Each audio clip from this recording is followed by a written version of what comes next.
Estamos hablando de cómo leer la narrativa bíblica o, en otras palabras, sobre cómo leer historias. Cierto, y uno de los ingredientes principales en cualquier buena historia son los personajes que se enfrentan con un conflicto y luego deben superarlo. Sí, hablemos acerca de los personajes. En la mayoría de las historias nos identificamos rápidamente con los personajes porque, como ellos, estamos viviendo nuestra propia historia con conflictos propios que debemos superar. Sí, y las buenas historias tienen personajes con luchas con las que podemos relacionarnos. Podemos verlos reaccionar a estos retos de diferentes maneras y podemos ver qué sucede como resultado. A través de los personajes, un autor puede mostrarnos su perspectiva de lo que significa ser humano. La Biblia no es diferente. Las historias bíblicas utilizan a los personajes como un espejo para que podamos vernos a nosotros mismos y descubrir nuestra propia naturaleza humana en el reflejo. El asunto con los personajes de la Biblia es que puede ser difícil identificarnos con ellos. O sea, muchas veces se nos dan muy pocos detalles acerca de ellos. Sí, los autores bíblicos desarrollaron los personajes de manera diferente a la narrativa actual. Prefieren comunicar mucho a través de detalles mínimos. Por ejemplo, rara vez escuchamos cómo luce alguien en la Biblia, pero cuando lo hacemos es crucial para la historia. Como cuando se nos dice que Saúl era alto y David era pequeñito. Y estas descripciones se convierten en imágenes del carácter moral de los personajes. La altura de Saúl equivale a su amor por el estatus y el poder para imponer autoridad, mientras que David acepta humildemente su estatus bajo y permite que Dios lo exalte y libere. Así que la apariencia física de las personas es simbólica. Sí, muy frecuentemente, como cuando el cuerpo peludo de Esaú encaja con su comportamiento animal y la piel tersa de Jacob coincide con su naturaleza engañosa y resbaladiza. ¿Qué otras pistas obtenemos sobre los personajes bíblicos? Bueno, los nombres de las personas frecuentemente simbolizan su rol en la historia. Abraham, en hebreo, suena como padre de multitudes. Jacob significa engañadora, Ruth significa refrigerio y Saúl, su nombre significa el que pidieron. Él es el rey imperfecto que el pueblo pidió. Así que, al empacar todo este significado con muy pocos detalles, las historias bíblicas pueden hacer mucho en poco espacio. Y dejan fuera cosas que los lectores modernos quisieran saber acerca de estos personajes. Por ejemplo, rara vez nos dicen los pensamientos o las motivaciones de las personas. ¿Cierto? Como cuando Moisés vio a un egipcio golpear a un israelita y lo mata ahí mismo. ¿Pero por qué? ¿Era un enojo justo o simplemente perdió los cabales? ¿Y estaba Dios de acuerdo con lo que hizo? Sí, no se nos dice, porque los autores bíblicos usualmente evitan dar comentarios morales. Ellos prefieren que las palabras y las acciones de los personajes revelen sus motivaciones y luego dejan que nosotros juzguemos su comportamiento al ver las consecuencias. En el caso de Moisés, este asesinato es el comienzo de un patrón en el que su enojo saca lo mejor de él, pero con malos resultados. Esta elección lo obliga a huir y esconderse en el desierto durante 40 años. Así que fue algo malo. Pero ahí conoce a su esposa, así que ¿es algo bueno? Exactamente. Te obliga a pensar. A través de todas estas técnicas, los narradores bíblicos mantienen sus historias compactas, memorables, pero también cautivantes. Pero, en serio, ¿estaba Moisés siendo malo o bueno? Claro, como en las historias clásicas, siempre hay un tipo bueno y un tipo malo. Un héroe admirable que se enfrenta a un horrible villano. Claro, y los personajes simplificados como esos son útiles para enseñar a los niños que existe el bien y el mal. Pero la Biblia no es un libro para niños. Sus personajes son muy complejos, una mezcla de bien y mal como nosotros. Casi no hay personajes sin manchas en la Biblia. ¿Qué hay de los héroes de la fe? ¿Como Abraham o el rey David? ¿Te refieres a Abraham, que usó a una esclava egipcia para tener sexo y luego mintió sobre su esposa 2 veces para salvar su pellejo? Y David, el hombre conforme al corazón de Dios que se acostó con la esposa de otro hombre y luego lo asesinó. Estas historias son todo menos que simplistas. Nos ofrecen retratos realistas de personas transigentes como nosotros. La verdadera sorpresa es que Dios sigue trabajando con ellos a pesar de sus fracasos. Así que solo porque una persona fue llamada por Dios o ganó una batalla y se vuelve exitosa o próspera, no significa que el autor bíblico quiera que actúe como ella. Así es. De hecho, sería muy peligroso imitar a la mayoría de los personajes bíblicos. Cierto, pero debe haber algo admirable acerca de los personajes bíblicos, algo que yo pueda imitar. Por supuesto. Pon atención y notarás que la mayoría de las historias bíblicas resaltan los momentos en los que los personajes fallan o llegan al final de sí mismos, y ellos deciden confiar radicalmente en la gracia y la sabiduría de Dios. Es en estas historias que los autores nos muestran cómo ser un humano que realmente agrada al Señor a través de la humildad y la rendición. Sí, el hecho de que Dios permanece comprometido con los personajes bíblicos es una declaración profunda de la paciencia y el amor de Dios, quien también es un personaje. Así es. Y al estudiar los personajes bíblicos, podemos observar en escena nuestras propias terribles tendencias. Y vemos una y otra vez la respuesta llena de gracia de Dios, quien llevará esta historia hasta el final.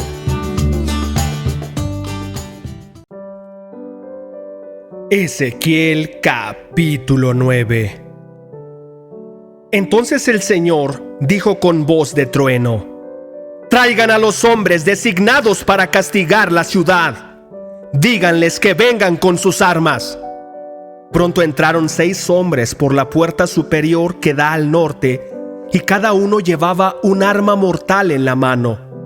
Con ellos había un hombre vestido de lino, que llevaba un estuche de escriba en la cintura. Todos se dirigieron al atrio del templo y se pusieron de pie junto al altar de bronce. Entonces la gloria de Dios de Israel se elevó de entre los querubines, donde había reposado, y se movió hacia la entrada del templo. Luego el Señor llamó al hombre vestido de lino, que llevaba el estuche de escriba. Le dijo: recorre las calles de Jerusalén y pon una marca en la frente de todos los que lloren y suspiren por los pecados detestables que se cometen en la ciudad. Luego oí al Señor decir a los demás hombres: síganlo por toda la ciudad y maten a todos los que no tengan la marca en la frente. No tengan compasión, no tengan lástima de nadie.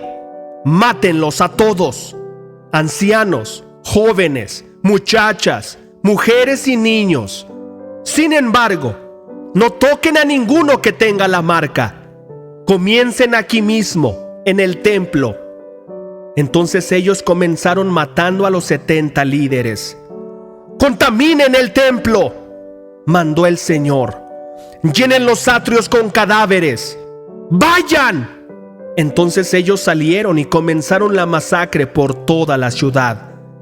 Mientras mataban a la gente, yo me quedé solo.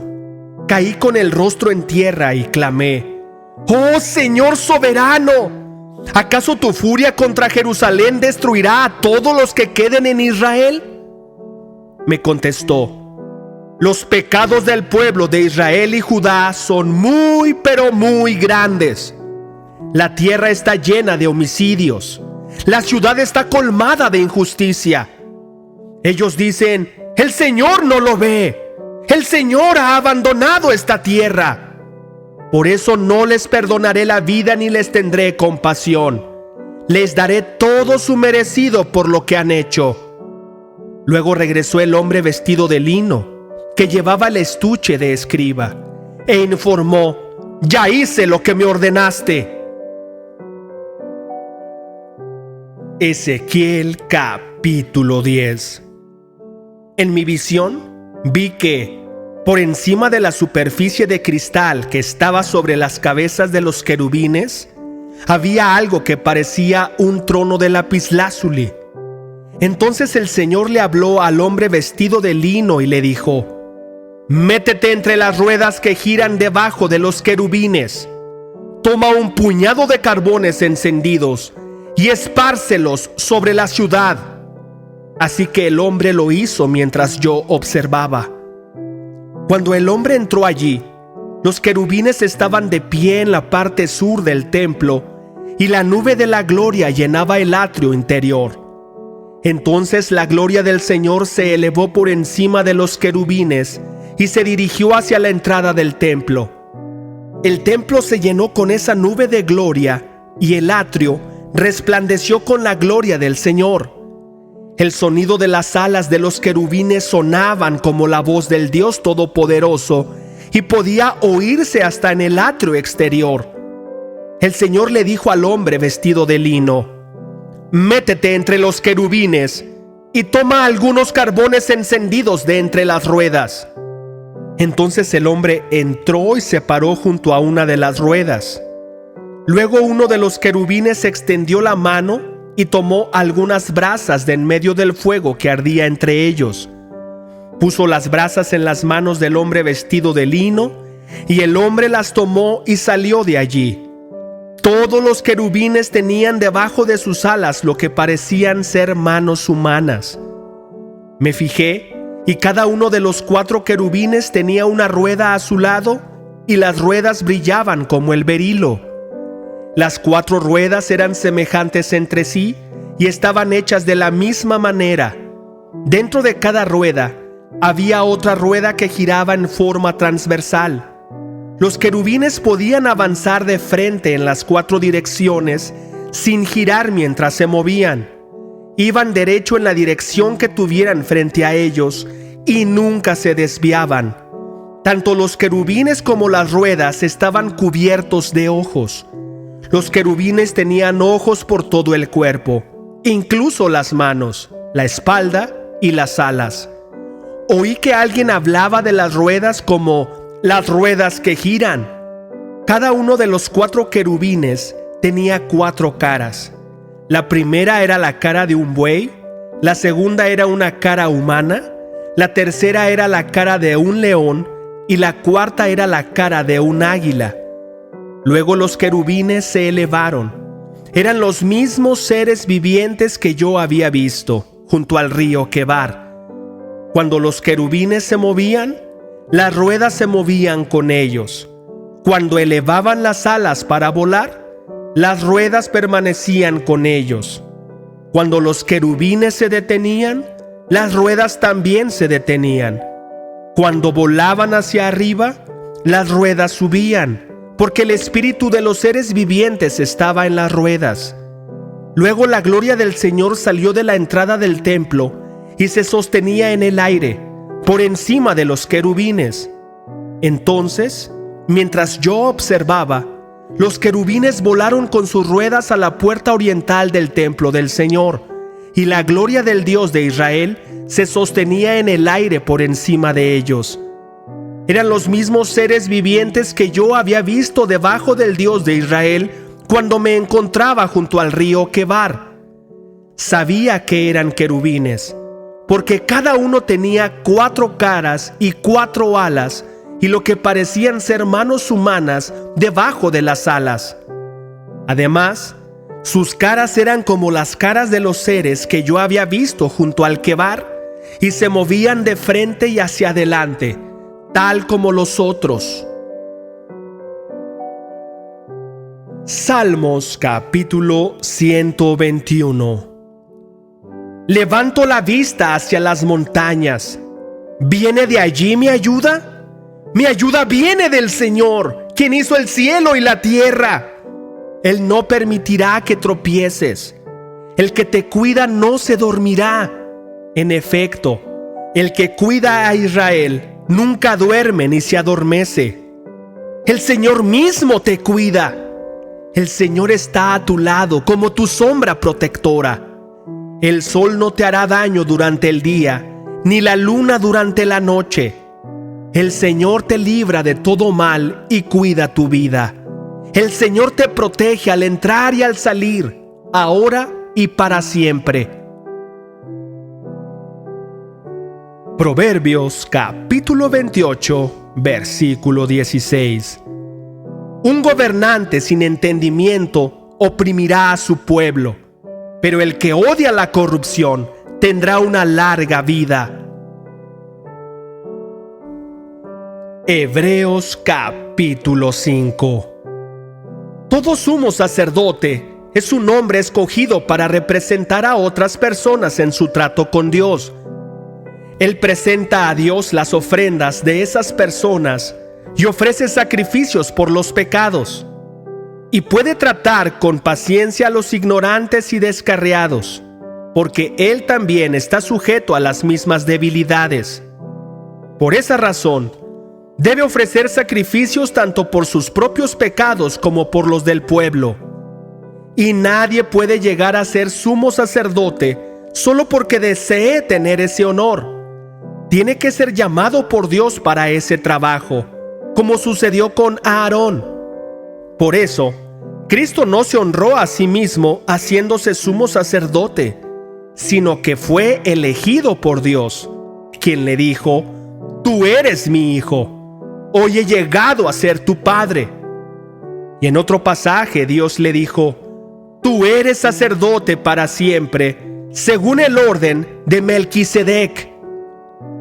Mientras estuvo aquí en la tierra, Jesús ofreció oraciones y súplicas con gran clamor y lágrimas al que podía rescatarlo de la muerte. Y Dios oyó sus oraciones por la gran reverencia que Jesús le tenía. Aunque era hijo de Dios, Jesús aprendió obediencia por las cosas que sufrió. De ese modo, Dios lo hizo apto para ser el sumo sacerdote perfecto. Y Jesús llegó a ser la fuente de salvación eterna para todos los que le obedecen. Y Dios lo designó sumo sacerdote según el orden de Melquisedec. Nos gustaría decir mucho más sobre este tema, pero es difícil de explicar, sobre todo porque ustedes son torpes espiritualmente y tal parece que no escuchan. Hace tanto que son creyentes que ya deberían estar enseñando a otros. En cambio, necesitan que alguien vuelva a enseñarles las cosas básicas de la palabra de Dios. Son como niños pequeños que necesitan leche y no pueden comer alimento sólido, pues el que se alimenta de leche sigue siendo bebé y no sabe cómo hacer lo correcto. El alimento sólido es para los que son maduros, los que a fuerza de práctica están capacitados para distinguir entre lo bueno y lo malo.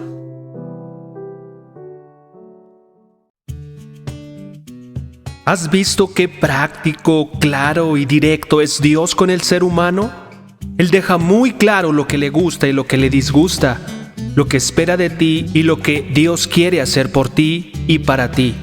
Pongo a tu disposición una increíble enseñanza de 9 principios básicos para que tú adquieras una relación con Dios de manera personal, para que tú mismo o tú misma puedas encontrar las respuestas a tus inquietudes a través de la Biblia. Hay veces que no sabemos cómo buscar o por dónde empezar. Solo sabemos que queremos tener un encuentro verdadero y real con Dios. Muchas veces le decimos: Dios, ¿existes? Quiero conocerte. Esta increíble enseñanza de los 9 principios básicos fueron la respuesta para mí y serán la respuesta para ti. Esta enseñanza es presencial o virtual. Yo estoy en Guadalajara, pero tengo amigos por todo México y amigos por todo el mundo que estarían encantados de enseñarte estos 9 principios básicos. Es de manera personal porque es a tu ritmo, es respondiendo a tus dudas, no las de otro, tratando específicamente áreas de tu vida y de tu corazón. Solo necesitas tu Biblia, tiempo y las ganas de tener un encuentro con Dios.